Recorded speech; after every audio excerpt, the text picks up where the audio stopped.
Everyone has a good story to tell, and you know it is a good story when the person leans in and says, "See, what had happened was," and then tells the story.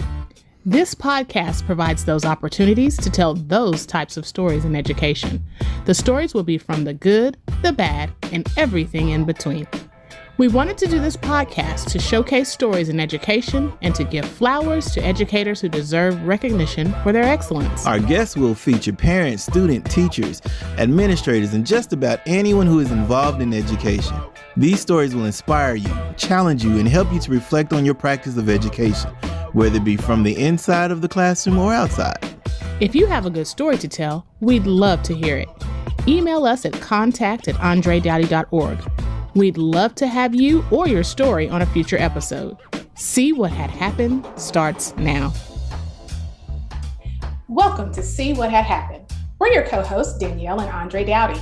If this is your first episode tuning in, thanks for dropping by. We've got several episodes for you to laugh and listen to. These are stories from the good, the bad, and everything in between.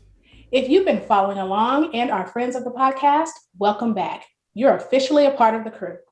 Today, we have a special guest joining in on the fun, Mr. Darryl Diggs. What's up, Darryl? How you doing, man? Oh, man, blessed and highly favored. Thank you for having me. Man, we appreciate you joining us today, talking off camera before, the camera's rolling.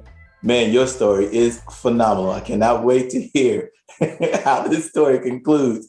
Tell us a little bit about yourself, Darryl. Appreciate it. Again, thank you for this platform, giving me the ability to be with both of you. Just a little bit about myself. St. Louis, Missouri, first year middle school principal. Before this, I did high school assistant principalship for a while. And it's wild. I'm gonna be honest with you. So we started the school year 5 days a week in person with the virtual option. So as a first year guy, that's a lot to juggle, a lot to balance. But more so than anything, I ground myself in my family, just being around them, trying to be a part of their lives and their stories. And so that's a little bit about me. I co-founded a group, BME STL. We're doing some cool things, but it's all about being with the people and telling stories. And for the people out there, what is BME STL? Good deal. So it stands for Black Males in Education for St. Louis. We founded the group in 2019 based off of another story, which is layered in some drama. And what's interesting, about life is that sometimes our pain will fuel our purpose. And so with BME STL, that's essentially what we did. We wanted to create a space for Black male educators to mentor, support, grow, and advocate for one another. And that's the play. And, so that the principalship, being a father of two, the plate's kind of full. Absolutely. Basically, you're Superman. All right, Superman, set up this story for us, man. Yeah. All right. So is this from a parent's perspective, student, educator, principal? Oh, great question. So this is going to be from a teacher's perspective. This happened in 2009. Very new into the profession. I started in 2007. So 2 years into the game, I happened to work at a middle school, 7th grade, teaching science. Loved it.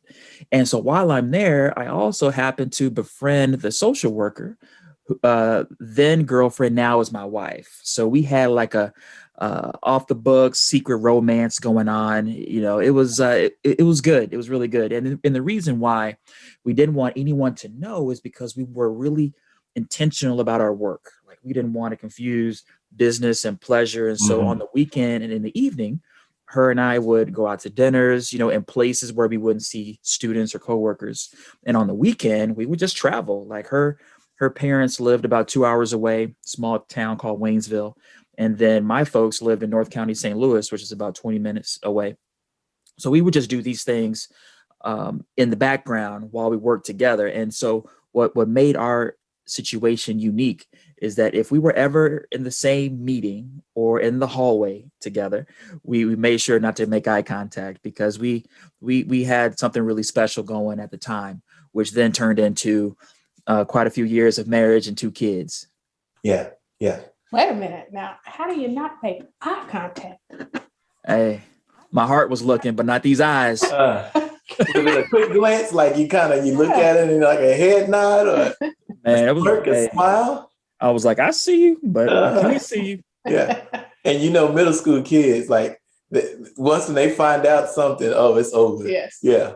So y'all have to stay in the pocket and stay. Yeah. Okay. So are you talking to Dr. Diggs? Man.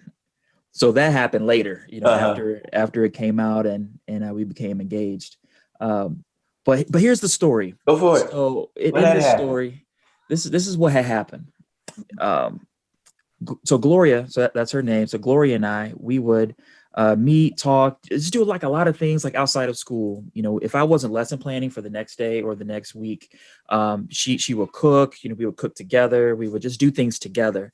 And so with her loving to cook, she always made me extra, right? She would put it in a Tupperware container, seal it up real nice, and put it in the community staff lounge refrigerator, which was nice because nobody would see her give me food. I would just swoop in, pick it up, keep it moving.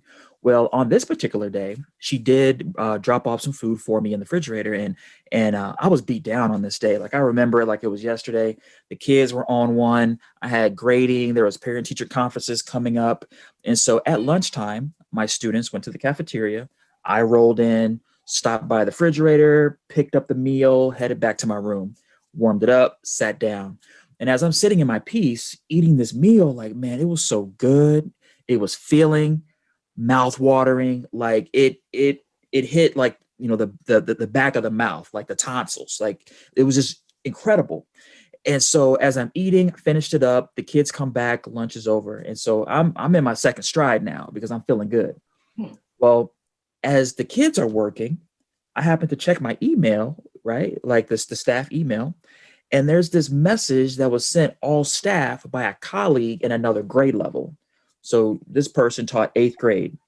So this colleague says, hey, somebody went into the refrigerator, ate my food that's specially made for me. In addition, I'm pregnant.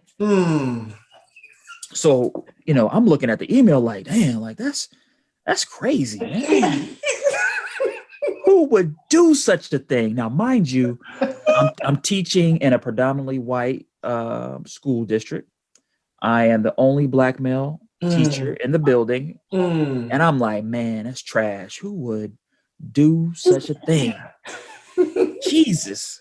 So then, go. I mean, come on now. That's like instant ticket to hell. But okay, so anyway, then my girlfriend, now wife, she sends me an email and she's like, hey, did you eat her food? And I was like, wait a minute. I dropped everything. Passing period came. I went to the refrigerator, looked in there, and I saw the Tupperware that looks like my wife Gloria's. I was like, oh my God. I instantly rubbed my face, rubbed my eyes, like swiped my forehead. It was crazy. Yeah. So I go back to my classroom. I didn't respond to my wife. I didn't respond to the email. I'm in shock and shame, feeling like the scum of the earth. I probably said a few curse words to myself. Couldn't believe it. Now, here's the thing. The person's food that I ate, yes, she was expecting. Family had a difficult time conceiving, and her diet was special. Like she could only eat certain things. Like she couldn't run out to Trader Joe's. Like she couldn't run out to Jimmy John's or McDonald's or whatever. Like she had to have it specially made. And I was like, oh my God. And she was a really good friend, great colleague, like, stand-up person. So the day ends. I run out of the building. I didn't want anybody to know that this was me. So my wife and I were talking. She's like, look, so what you gonna do? And I was like, baby, what should I do? What can I do? I ate this pregnant woman's food, and I'm pretty sure the building is trying to figure out who it was. So what I ended up doing is that I went to like a Whole Foods or, again, some type of specialty store, Trader Joe's, and I bought her a huge gift card. And I gave it to her, man. And she was like, Darryl, I can't believe you did that. Yeah. She was like, you? Like, she gave me the face and the finger, like, you? But see, so, it was crazy. It was crazy. And so, Darryl, just between you and I, was it good? Was the food bomb? Man, it was the bomb. It hit the tonsils in the back of my mouth. My mouth was watering. Like, I was like, man, Gloria put her foot in that. You know what I'm saying? Like, I'm glad, she my boo. Yeah. But like, it wasn't hers though. It wasn't hers. So look what had happened, man, guys. I ate a pregnant woman's food and she was hot. And she was hot. So did she find something to eat that day? No. Oh. Like her, what she brought was so special that you can't get it anywhere. Right. And so like she went the whole day without eating. I mean, she might have had a snack, but like she wasn't putting her elbows on the table eating. Yeah. Yeah, because I was. And it was good. Oh man, it was so good. It was good. So good. But so you could have smoothed it over and said, you know what? That meal was great. Yeah. Can you give me the recipe? Yeah. Right. I was like, hey, look, I know you don't know this, but like Gloria, she's my girlfriend. Can you give her the recipe? Yes. Can you hook her up? Yeah. I'll talk that out real quick. What is that? So what did you do with Gloria's food? Did you take it home that night, or did you leave it in the? Trade it. I'm not gonna leave food to waste, so I definitely killed that night. Yeah, took it for the team. Yeah. Oh man, you know what? That's rough, but I'm gonna eat this too. You ate good that day. Yeah, it was crazy. Like I ate healthy, and then I ate whatever else my girlfriend made. But it was wild, man. I still remember it to this day, and this happened in 2009.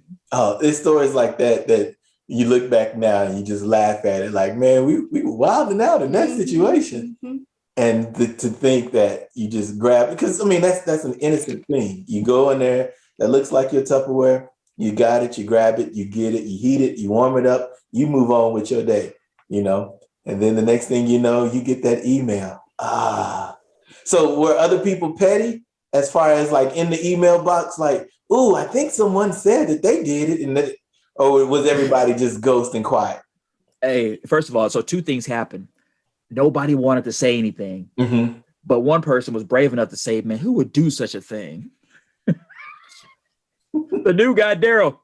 The black dude. Yeah, the only black dude in the building. Wait a minute. You were the one who asked who would do such a thing? No, that wasn't me. I thought that was the guy. I was gonna say, what? Listen, wait a minute. Look, I didn't want to touch my email. Like, I didn't want to touch a computer. Like, I was trying to find a way not to indicate that I did it. Like, it was me. I hid the Tupperware. Like, I put it underneath like my desk drawer because look, I didn't want nobody to know. Right. And then that night, like, I felt so bad.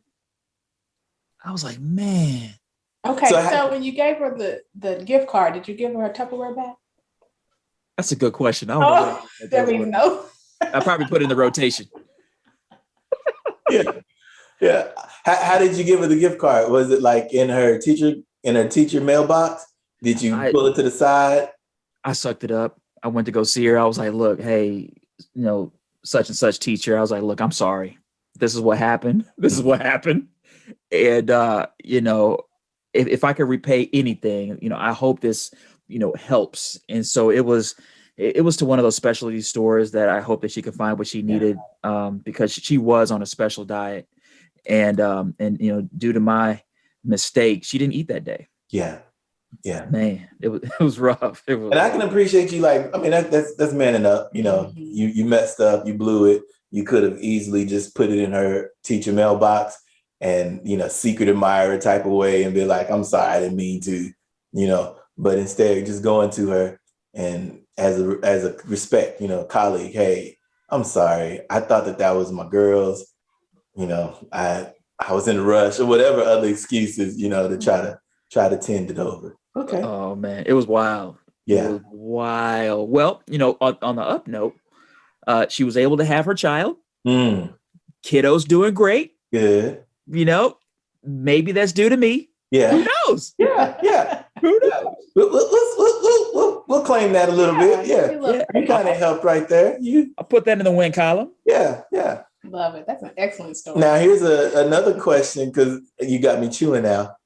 When did the students find out that you and Gloria were dating? Ooh. When I put that ring on it. Okay. So y'all kept it hidden that entire time. Yeah, like because I mean and then so not only are we all in the same school district, but we're also in the same school, and just doing a phenomenal job without a bunch of folks like eyeballing you was really important to us, because it's easy to see what sticks out, and her and I stuck out. She's biracial, Black and Korean. And so like with her and then me in the same place, like, we're sticking out like two sore thumbs. Yeah. And so I didn't want to bring any added pressure to her life. I didn't want to, hold her back in any way. And so we just wanted to be sure that in the relationship that her and I were pursuing, we wanted to definitely do that outside of our profession and our career at that time.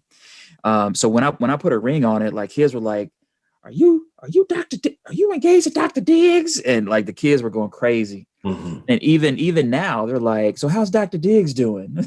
As they ask her. Yeah. And I think that's dope that you guys kept professional, kept, the love life. And until you made it official for them, because I could easily see how people would have been talking that stuff. Oh man, it. Yeah. Because here's another aspect, like with me being the teacher. And so she would service students who would need some type of social emotional help. And like, sometimes that can just get awkward, like she's doing her thing. And then I'm also, running background, teaching them, science content. I just didn't want any blurring of the lines, and kids get what they need and we can just move forward. Absolutely. Yeah. Absolutely. I can dig that. No pun intended. Sorry. My man. Yeah. An accident. Now, looking back at that story, what advice would you give to other teachers if they were in that situation? What I would very quickly, I would say, hey, label your stuff. Like, again, this is not her fault, but I would have asked my secret lover to put a Post-it note on it, or make it very clear to me, because sometimes like I run a mile a minute. Like, hey, if I ever give you anything, it'll be in a blue container or red or clear, right? That way it's like a secret message between her and I, and again, totally my bad, completely my fault. But if I were to, look back and make an adjustment so that it wouldn't happen, I would just be sure that it's labeled, that way I know which one's mine. Yeah. Right? The communication a little ahead of the game. Yeah. Versus kind of guessing which one is mine Yes. and yeah. Because without a label, it's like a buffet. Like, you know what? This one look good. Yeah. Yeah. I've always heard of people robbing food from the teachers' lounge refrigerator.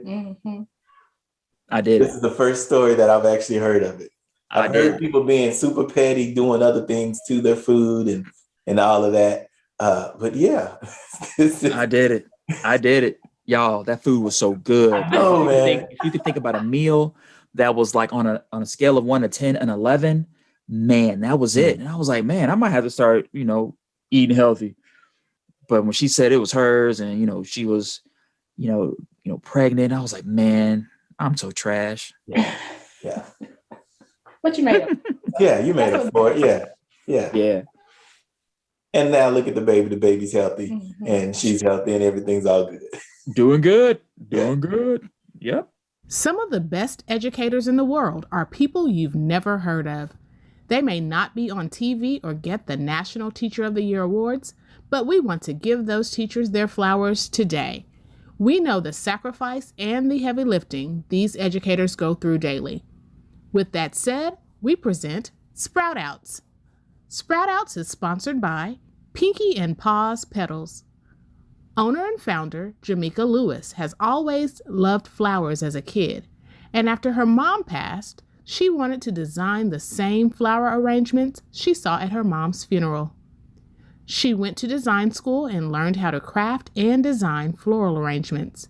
From there, the design started at home, and after great feedback, her business has flourished worldwide. Weddings, funerals, special occasions, and more. Pinky and Paws Petals ships artificial designs and delivers local ones in the Denver, Colorado area for now until after COVID. Now it's time for Sprout Out. Darryl, who would you like to sprout out this episode? Awesome. Thank you for giving me that chance. So I would like to sprout out anyone that is either transitioning from one position to another, anyone that is interviewing for another profession or position. And the reason why is because like right now, there's like this big cloud of tension as we're trying to find out what we're going to do for the fall or for the rest of our career. So if that's you, just understand that you are what the people need. Mm-hmm. You are what the kids need. You are what communities are looking for. So yeah, definitely go through your questions, review, practice, strut your stuff. But above all, just be you, be authentic. So if you're transitioning, looking for something, or if you're a pre-service teacher trying to get into the game, like this is for you too. So I just think about young folks when I was in their shoes. I was pounding the pavement, looking for jobs, working on the interview, circuit. I had like file folders full of questions. And so while that's stressful and a tense moment, just know that you're doing the right thing and what's for you will be for you in time. Love it. We believe that when one wins, we all win. Darryl, how can others follow you on social media? First of all, thank you so much for the opportunity. So I am heavy on social media in regards to Twitter. So my Twitter handle is achievement for the number 4 and all, ALL. So achievement for all, that you can find me on Twitter that way. I also have a website where I post my blogs and my videos. That is achievement4all.com. That's where I have like all my landing things going. In addition to that, you can also find me on Instagram. I'm on Facebook. So something that I would like to impress upon everyone is to, create your brand, be you, be authentic. So whatever that looks like, I say do it. So for me, it's Twitter and also my website. Come check it out. I have a few projects in the pipeline with BME STL, Black Males in Education for St. Louis. You can find us at bmestl.com. And our email address is us@bmestl.com. So reach out, let's connect, let's chop it up. All right. Now, if you have a story to tell or share, just like Darryl, you can email us at contact@andredoughty.org. We'd love to hear it on the show. All right. We have reached the end of yet another episode. Yes, we did. This episode was it right here. Yeah. I'm hungry myself now after hearing the story of it. All right, folks, you can connect with us on YouTube for previous episodes or anywhere podcasts are located. Don't forget to join us the next time on See What Had Happened. This podcast is a proud member of the Teach Better Podcast Network. Better today, better tomorrow, and the podcast to get you there. You can find out more at teachbetter.com/podcast.